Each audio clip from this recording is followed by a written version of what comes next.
Halo guys, welcome to my video. Di sini saya akan memenuhi tugas mata kuliah promosi kesehatan dosen pengampu Ibu Profesor Dr. Yusriani SKM MKes. Sebelumnya, perkenalkan saya atas nama Nur Hidayanti dengan NIM 14120230059 dari Universitas Muslim Indonesia Fakultas Kesehatan Masyarakat. Di sini saya akan membahas tentang penyakit ISPA atau infeksi saluran pernafasan akut.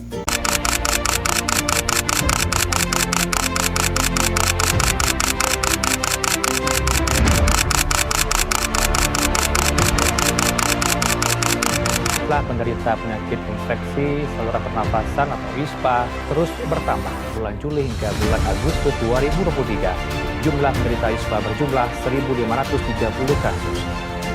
Infeksi saluran pernafasan akut mencapai 100.000 orang setiap bulannya. Tahukah kamu tentang saluran pernafasan akut atau yang biasa disebut dengan ISPA?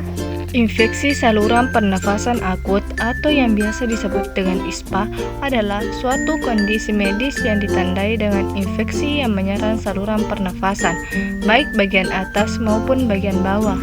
Saluran pernafasan atas meliputi hidung, sinus, faring atau yang biasa disebut dengan ketenggorokan, dan laring atau kotak suara. Sedangkan saluran pernafasan bawah mencakup trakea, bronkus, bronkiolus, dan paru-paru. ISPA bersifat akut, yang berarti infeksi ini terjadi secara tiba-tiba dan berlangsung dalam jangka waktu yang relatif singkat. Pada umumnya itu kurang dari 14 hari. Seperti apa sih penyebab penyakit ISPA? Penyebab penyakit ISPA diantaranya virus, bakteri, jamur, dan faktor lingkungan. Yang pertama, dari penyebab kelompok virus terdiri dari virus influenza, rhinovirus, coronavirus, adenovirus, dan parainfluenza virus.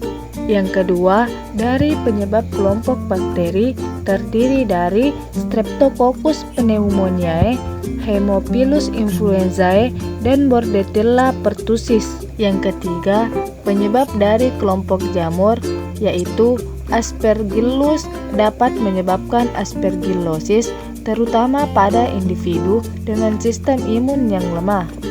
Selanjutnya, penyebab yang terakhir yaitu faktor lingkungan seperti polusi udara, asap rokok, dan perubahan cuaca atau iklim yang drastis.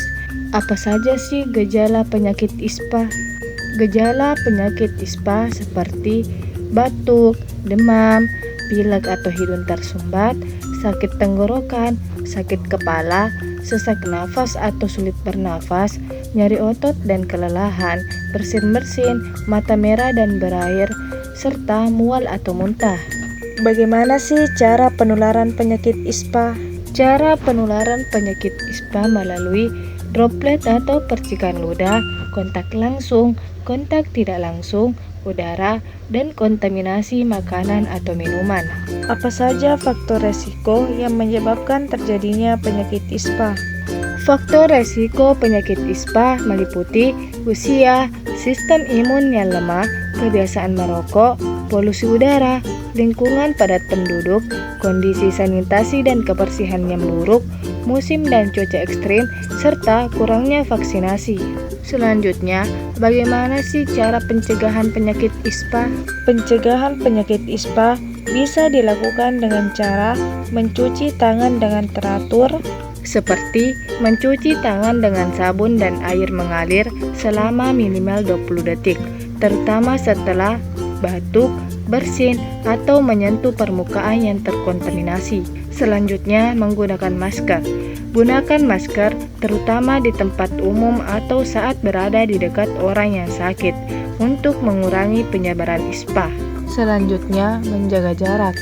Menjaga jarak minimal 1 meter dengan penderita, terutama jika penderita sedang mengalami batuk atau bersin. Selanjutnya, vaksinasi. Melakukan vaksinasi flu tahunan untuk mencegah infeksi virus influenza yang merupakan salah satu penyebab penyakit ISPA. Selanjutnya, menghindari merokok dan polusi. Hindari orang yang merokok karena dapat merusak sistem pernafasan dan membuat seseorang lebih rentan terhadap infeksi saluran pernafasan. Apa saja sih penanganan yang perlu dilakukan ketika terkena penyakit ISPA? Penanganan penyakit ISPA dibagi menjadi 3. Yang pertama, penanganan untuk penyakit ISPA ringan atau infeksi virus. Penyakit ISPA ringan yang biasanya disebabkan oleh flu atau pilek umumnya bisa disembuhkan dengan perawatan di rumah seperti istirahat yang cukup, konsumsi air setiap hari, konsumsi obat penurun demam, konsumsi obat batuk atau pilek, dan menghindari paparan asap rokok atau polusi.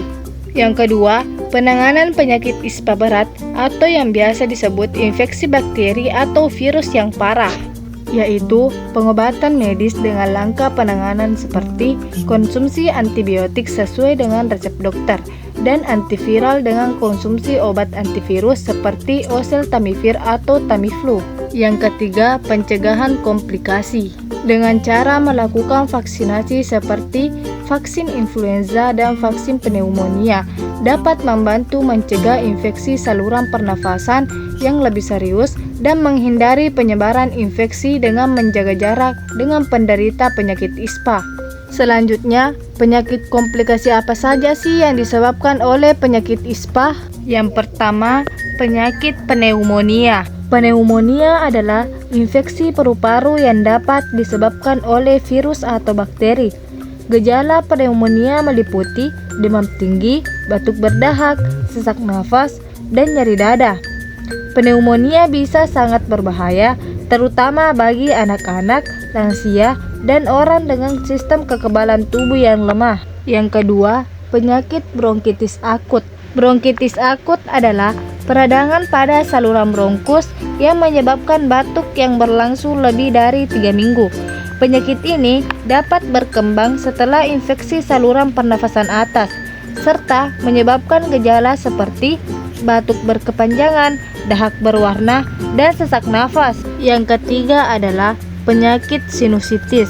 Sinusitis adalah peradangan pada sinus yang dapat terjadi ketika infeksi pada saluran pernafasan atas yang menyebar ke rongga sinus.